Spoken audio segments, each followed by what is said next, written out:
একটা ডিভোর্স আমাকে খাদ্দামা বানিয়ে দিয়েছে। বিস্তারিত আপুর মুখ থেকে শুনুন। সবার মতো আমারও সুন্দর একটা সংসার ছিল, ছোট্ট একটা পরিবার ছিল। সেই পরিবারটা একটা জড়াইসা উড়াই নিয়ে গেল আর আমাদের প্রবাসী বানিয়ে দিল। ছোট্ট দুটো সন্তান ছিল আমার, দুটো সন্তানও আমার থেকে কাইরা নিল। কিন্তু যাই আমার সংসারটা উড়াই নিয়ে গেছে, কাইরা নিয়ে গেছে, সে কখনো ভাবে নাই একটা মেয়ে যখন নিশি হয়ে যায় তার কিছুই থাকে না। তো দেখ বেমান, আমার সংসার নিছ, সন্তান নিছ, হয়তো আমি দুঃখ কষ্ট হয়েছি, কিন্তু আমার হারাতে পারস নাই। আমি আবার উঠে দাঁড়াইছি, আমি আবার দাঁড়াবো। আমি এমন একটা মেয়ে ছিলাম যে কখনো ফোন কলে রিসিভ করে কথা বলতে পারছি, আর কিছু না। এখন আমার পরিস্থিতি কত বেশি শিখে নিছে। টিকটক করতে পারি, ফেসবুক চালাতে পারি, মেসেঞ্জার চালাতে পারি, হোয়াটসঅ্যাপ চালাতে পারি। পরিস্থিতি কত বেশি শিখে গেছে। আর একটা ডিভোর্সে একটা মেয়েরে কোথায় নিয়ে ধার করেছে। যে ঘরে বউ ছিলাম, দুটা সন্তানের মা ছিলাম, আজকে প্রবাসে খাদ্দামা বানাই দিয়েছিল।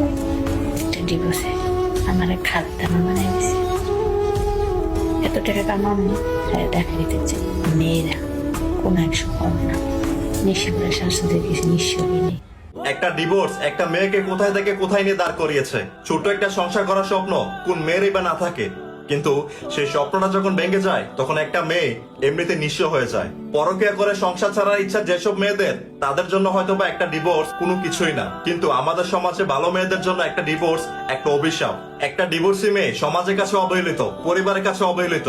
শেষ পর্যন্ত তাকে এত অবহেলা নিয়ে বেঁচে থাকাটাই তার কষ্ট হয়ে যায়। শেষ পর্যন্ত একটা মেয়ে বুকে চাপা কষ্ট নিয়ে বিদেশে পাড়ি দেয়। এই মেয়েটা একটা জলজন্ত প্রমাণ। সে দেখিয়ে দিয়েছে মেয়েরাও পুরুষের থেকে কম নয়। মেয়েরা চাইলে স্বাবলম্বী হতে পারে, মেয়েরা চাইলে নিজে কিছু করতে পারে। এই মেয়েটা অনেক চেষ্টা করেছে তার সংসারটা টিকিয়ে রাখার জন্য, কিন্তু সে পারেনি। শেষ পর্যন্ত সে ব্যর্থ হয়েছে। তার দুইটা সন্তান ছিল, এই দুইটা সন্তানকেও তার থেকে কেড়ে নেওয়া হয়েছে। সন্তান ছাড়া বেঁচে থাকা কতটা কষ্টের শুধুমাত্র একটা মা উপলব্ধি করতে পারবে। সত্যি আপু, আপনি একটা জলজন্ত প্রমাণ। আপনি দেখিয়ে দিয়েছেন মেয়েরাও ছেলেদের থেকে কম নয়।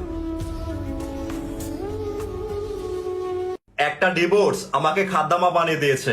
বিস্তারিত আপুর মুখ থেকে শুনুন। সবার মতো আমারও সুন্দর একটা সংসার ছিল, ছোট্ট একটা পরিবার ছিল। সেই পরিবারটা একটা জড়াইসা উড়াই নিয়ে গেল আর আমাদের প্রবাসী বানিয়ে দিল। ছোট্ট দুটো সন্তান ছিল আমার, দুটো সন্তানও আমার থেকে কাইরা নিল। কিন্তু যাই আমার সংসারটা উড়াই নিয়ে গেছে, কাইরা নিয়ে গেছে, সে কখনো ভাবে নাই একটা মেয়ে যখন নিশি হয়ে যায় তার কিছুই থাকে না। তো দেখ বেমান,